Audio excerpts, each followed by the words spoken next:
CUET UG 2024 से related 3 major updates जो आप सभी को डायरेक्टली इंपैक्ट करेगी, साथ ही साथ अगर मैं बोलूं तो आपके स्लीप शेड्यूल को भी अफेक्ट करेगी। एंड जितने भी students general test and English की प्रिपरेशन कर रहे हैं, प्लीज गाइस आप सभी लास्ट तक रुकिएगा। आप सभी से मुझे कुछ इंपॉर्टेंट सवाल पूछने हैं। सबसे पहले guys thank you so much. Literally guys जब मैं आप सभी के लिए फ्री मटेरियल क्रिएट कर रहा था ना, मुझे एक अंदर से थोड़ा डर लग रहा था कि यार मैं इतने एफर्ट्स डाल तो रहा हूं, लेकिन क्या स्टूडेंट्स इसका इस्तेमाल करेंगे, क्या स्टूडेंट्स को इसका बेनिफिट होगा। लेकिन जब आप सभी के अचानक से मेरे ऐप के ऊपर कमेंट्स आते हैं कि भैया आपका बहुत प्रीशियस स्टडी मटेरियल है, इस लिमिटेड टाइम में बहुत मदद मिल रही है ना, तब फील होता है कि हाँ यार जो एफर्ट्स लगाए थे वर्थ इट रहे। आप सभी ने मेरी पिछली वीडियो में बहुत कमेंट्स किए कि भैया मुझे इसकी वेटेज चाहिए, मुझे दूसरे सब्जेक्ट की वेटेज शीट चाहिए। तो फाइनली गाइस मैंने आप सभी के लिए अब बहुत सारे सब्जेक्ट्स की वेटेज शीट, जिसकी मदद से आपको यह पता चलेगा कौन सा चैप्टर की हाई वेटेज है, कौन से चैप्टर की लो वेटेज है, ये अपने ऐप के ऊपर फाइनली रिलीज कर दी है। हमेशा से मेरा एक टारगेट रहा है क्वालिटी के ऊपर फोकस करना चाहिए ओवर क्वांटिटी। नाउ सबसे पहली गुड न्यूज गाइस कि इस बार आप सभी का नॉर्मलाइजेशन नहीं होगा। ये जो मैंने एग्जांपल आपके लिए लिखा है ना, ये रियल लाइफ एग्जाम एक्सपीरियंस है। एक हमारा स्टूडेंट था जिसका रॉ स्कोर 790 बैठा था, लेकिन जब नॉर्मलाइजेशन हुआ तो नॉर्मलाइजेशन के बाद इतना स्कोर बन गया। इवन अगर मैं बताऊं ना तो नॉर्मलाइजेशन के बाद बच्चों के 100 नंबर भी कटे हैं।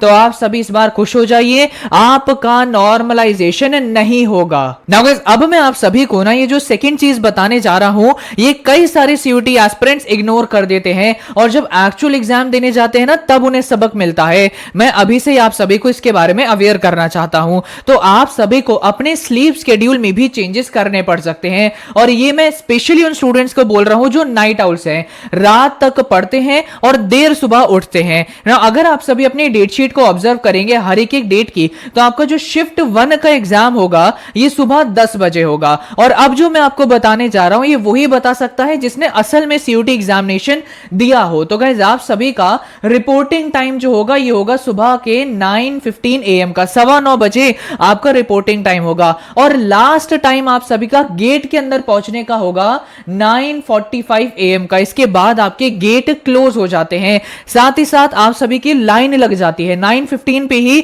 बहुत बच्चे आने लग जाते हैं और बहुत लंबी कतार लग जाती है। धूप में आपको खड़ा होना पड़ता है, हीट स्ट्रोक्स भी कई बच्चों को सफर करने पड़ते हैं। तो साथ में पेरेंट्स बोतल लेके जाते हैं और बच्चों को बोलते रहते हैं पी लो पी लो, पानी पी लो। और साथ ही साथ एक और चीज मैं बताता हूं मेरे बारे में, मेरा जो सीयूटी का एग्जामिनेशन सेंटर था ये बहुत दूर पड़ा था।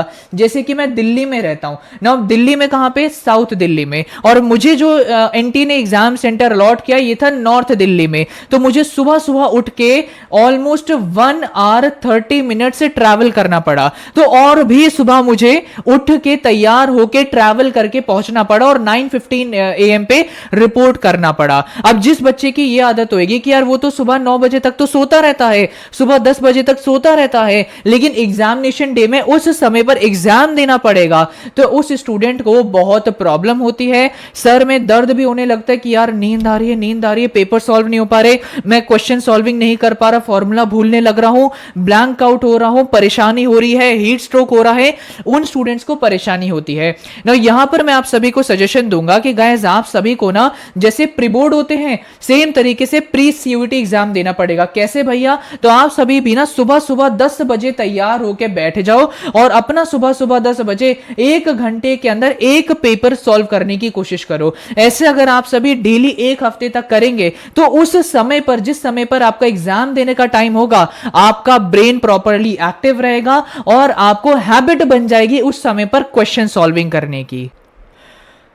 इसके बाद हमारी third update and that is related to city intimation. आप में से कई बच्चे पूछ रहे हैं कि भैया मुझे ये कब पता चलेगा कि मेरा एग्जामिनेशन कौन से शहर में होने वाला है। तो गाइस आप सभी को ये चीज पता चलती है जब आपकी सिटी इंटीमेशन स्लिप आउट होगी। ये कब आउट होगी तो इसकी एग्जैक्ट डेट तो नहीं, बट आप ये मान के चलिएगा कि फर्स्ट वीक ऑफ मई में कभी भी आपकी सिटी इंटीमेशन स्लिप आ जाएगी। अभी नहीं आने वाली, 30 अप्रैल तक तो बिल्कुल नहीं आने वाली। इसके बाद भैया हमारा एडमिट कार्ड कब आएगा, तो गाइस अगर मैं 2022-2023 की बताऊं ना तो एग्जाम से 1 या 2 दिन पहले आपके एडमिट कार्ड रिलीज हुए हैं। तो अब ये मान के चलिएगा कि सेकेंड वीक ऑफ मई में आपका कभी भी एडमिट कार्ड आ जाएगा। तो एडमिट कार्ड से रिलेटेड अब आपको परेशान नहीं होना और सिर्फ अपनी पढ़ाई पर ध्यान दो। फिर उसके बाद फोर्थ आपकी 2 क्वेरीज हैं। सबसे पहला कि भैया अगर मैं कोई यूनिवर्सिटी फिल करना भूल गया हूं तो क्या मैं तब भी उसकी काउंसलिंग में पार्ट ले सकता हूं? जी हां, आप उसकी काउंसलिंग में भी पार्ट ले सकते हैं। इसके बाद एक और अपडेट मैं आपको देना चाहूंगा, इस बार आपका ये चांसेस भी बन सकते हैं कि आपका एसी रूम वाला कोई सेंटर आपको ना मिले, क्योंकि इस बार क्या है, सीबीटी एग्जाम नहीं है, ओएमआर एग्जाम होगा ना। सीबीटी कंप्यूटर एग्जाम होता है ना, तो उसके लिए एसी चाहिए होता है, तो आपको एसी रूम वाले सेंटर्स अलॉट होते हैं। लेकिन ओएमआर में क्या है, एक पेपर देना है, क्वेश्चन पेपर देना है, सॉल्व करके चले जाना है। तो इस बार गाइस आप सभी के सेंटर्स स्कूल्स भी बन सकते हैं, तो इन चीजों को आपको याद रखना है। एंड आखिरी में गाइस मेरा general test and English student से एक सवाल है, आप सभी को कौन कौन से टॉपिक्स के ऊपर लेक्चर चाहिए ये प्लीज मुझे आप बता दीजिए, बिकॉज अब मेरा थोड़ा कॉलेज से जो बर्डन होता है ये खत्म हुआ है, असाइनमेंट और ये सारी चीजें, एंड मैं अब आप सभी के कॉन्सेप्ट क्लैरिटी के ऊपर अब ज्यादा ध्यान दे पाऊंगा। मुझे एक बार कमेंट सेक्शन में लिख के बता दो कि भैया जीटी में ये सब टॉपिक के ऊपर लेक्चर चाहिए, इंग्लिश में इन सब टॉपिक्स के ऊपर मुझे लेक्चर चाहिए। ये 4 चीजें मैं आपके साथ करूंगा। सबसे पहले आपके कॉन्सेप्ट क्लियर करूंगा, इंग्लिश में आपको रूल सिखाऊंगा, जनरल टेस्ट में ट्रिक सिखाऊंगा और दोनों के अंदर आपको बेहतरीन लेवल के क्वेश्चन सॉल्विंग कराऊंगा। तो प्लीज आप सभी मुझे कमेंट सेक्शन में बता दीजिए, मैं आपकी हेल्प कर दूंगा।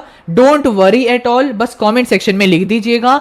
I hope this video help you. Please channel को सब्सक्राइब करना मत भूलिएगा। मिलते हैं अपनी अगली वीडियो में, तब तक के लिए ऑल द वेरी बेस्ट।